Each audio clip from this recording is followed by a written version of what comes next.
आपने अपना वजन कम करना है ना, घर के बने हुए सालन की एक प्लेट के अंदर जो कि ऑयल में बना होता है 450 से लेकर 500 कैलोरीज पाई जाती हैं। और 70 ग्राम के पेड़े की अगर आप एक रोटी बना के खाते हैं तो उसके अंदर 210 कैलोरीज पाई जाती हैं। मतलब कि 500 कैलोरीज सालन की एक प्लेट में और 210 कैलोरीज एक रोटी में। तो 710 कैलोरीज आप एक टाइम पे ले रहे हैं, वो भी रात के टाइम। और अगर रोटियां 2 खाते हैं तो 210 और ऐड कर लें, ये तो 920 हो गया। मतलब कि 920 कैलोरीज हम सिर्फ रात के टाइम ले रहे हैं। और कभी कभी अगर रात के खाने के बाद मीठा खाने का दिल कर जाए तो 600 कैलोरीज आप खाली मीठे में ले लेते हैं। तो फिर इस लिहाज से तो आप कभी कभी 1500 कैलोरीज तक पहुंच जाते हैं और आपको पता ही नहीं लगता। आप जब 1 घंटे की वॉक करते हैं ना, जिसमें आपके पसीने निकले होते हैं, जिस्म थका होता है, सांस फूला होता है, आपको पता है आप कितनी कैलोरीज बर्न करते हैं? मैक्सिमम 300 तक कैलोरीज आप बर्न करते हैं। अगर आपने वो वॉच पहनी है वो आपको बताएगी। फिर अक्सर लोग मुझे कहते हैं कि सर हम इतनी वॉक करते हैं लेकिन हमारा वजन कम नहीं हो रहा। इस लिहाज से तो आप 10 साल भी लगे रहेंगे, आपका वजन कम नहीं होगा। नंबर 2, जो लोग ज्यादा मीठा खाने के शौकीन होते हैं ना, उनके फेस में फैट आता ही आता है और डबल चिन निकलती ही निकलती है, जिसकी वजह से इंसान की एज भी बड़ी लगती है। ये मेरी मिसाल आपके सामने है। स्पेशली खाना खाने के फौरन बाद मीठा खाने से आपका हाजमा स्लो हो जाता है और फिर वजन बड़ी तेजी से बढ़ता है। बर्थडे पार्टी में जो आपको एक केक का स्लाइस मिलता है, उस एक केक के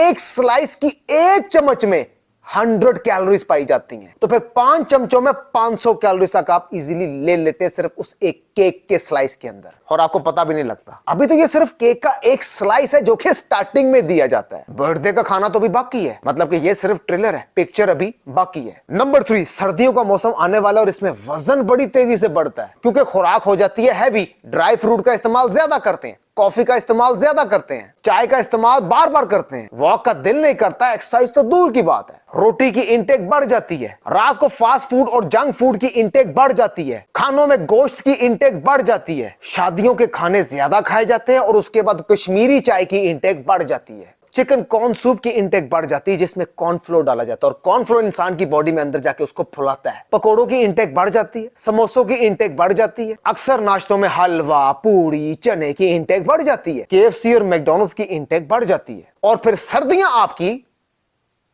अगर आप 30 मिनट्स की अच्छी एक्सरसाइज करते हैं ना तो आप 250 से लेकर 355 तक कैलोरीज बर्न करते हैं। और यही जब आप एक छोटी चॉकलेट खाते हैं तो एक छोटी चॉकलेट के अंदर 370 कैलोरीज पाई जाती हैं और आपको पता भी नहीं लगता। आधे घंटे की जब आप वॉक करते हैं तो 150 कैलोरीज आप बर्न करते हैं और एक जिंगर बर्गर के अंदर 450 कैलोरीज पाई जाती हैं और आपको पता भी नहीं लगता। कभी मूड होता है तो फ्रेंच टोस्ट खाने का दिल करता है तो इसके अंदर 229 कैलोरीज पाई जाती हैं। कई छोटे साइज की चीजें होती है जिसको हम बहुत इजी लेते हैं लेकिन उसमें कैलोरीज बहुत ज्यादा होती हैं, और कुछ बड़े साइज की चीजें होती हैं जो कि आपके अंदर जाके आपके हाजमे को तेज करते हैं, मतलब कि हेल्थी चीजें होती हैं। अक्सर ज्यादा खाना खा लिया, पेट बहुत फुल हो गया, उसके बाद 1 कप ग्रीन टी खाना हजम नहीं कर सकती। सुबह उठ के खाली पेट 1 गिलास नीम गर्म पानी में 1 नींबू निचोड़ के पीने से वजन कम नहीं कर सकती। 1 घंटे की एक्सरसाइज की और 1 घंटे की वॉक की और पूरा दिन कुछ भी खाते रहे, वजन कम नहीं कर सकती। ब्लैक कॉफी, एम्प्टी स्टमक वजन कम नहीं कर सकती। इससे आपकी किडनीज का नुकसान जरूर हो सकता है और जल्दी हो सकता है। कोई क्या कर रहा है, क्या फॉलो कर रहा है, अगर आप उसकी कॉपी करेंगे ना, आप वजन कम नहीं कर सकते क्योंकि आपको आपके लिहाज से फर्क पड़ेगा, क्योंकि हर एक की एज के मुताबिक, वेट के मुताबिक और हाइट के मुताबिक और उसकी मेडिकल कंडीशन देखते हुए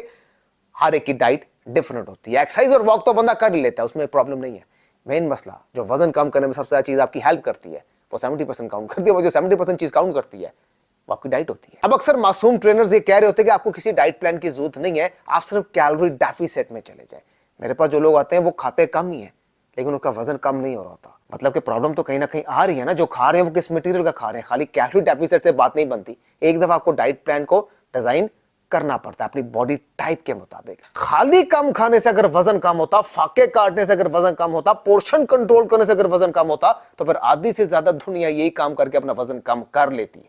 नहीं, आपको एक दफा डाइट प्लान अपनी बॉडी टाइप के मुताबिक डिजाइन करना पड़ता है। यही तो मिस्टेक्स होती है कि हर बंदे को हर चीज सूट नहीं करती, हर एक की मेडिकल कंडीशन देखते हुए हर एक की डाइट डिफरेंट होती है। सिर्फ एक चीज को समझना जरूरी है कि मसला एक्सरसाइज का और वॉक का नहीं है, वो इंसान कर लेता है, कोई थोड़ी ज्यादा कर लेगा, कोई थोड़ी कम कर लेगा। फिर बोलूंगा मेन मसला डाइट का होता है जो कि 70% काउंट करती है वजन कम करने में, उस पर हमारा ध्यान जाता ही नहीं है। बाकी आप जिससे मर्जी कंसल्ट करें, वो आपकी मर्जी, जिसकी बातों से आप सेटिस्फाई है ना कि यार ये बंदा हमारा वजन कम करवा पाएगा, हम इसकी बातों से सेटिस्फाई हैं, आपकी मर्जी, आप जिससे मर्जी करें। किसी के साथ अटैच होने का एक मकसद होता है एक एम मिल जाता है आपको वो ट्रैक पे ले आता है। आप एक ट्रैक पे आ जाते हैं और आपको पता लग जाता है कि मैंने अपने आप को कंट्रोल कैसे करना है। जिससे मर्जी आप कंसल्ट करें, मेरे से कंसल्टेशन के लिए मेरे मेन पेज पे जाके देख सकते हैं। मजीद अच्छी इन्फॉर्मेशन लेके आता रहूंगा मैं, वो आप फिटनेस और एवरीवन जुड़े रहें। अगर आप स्मार्ट होना चाहते हो तो मिलते हैं नेक्स्ट वीडियो में।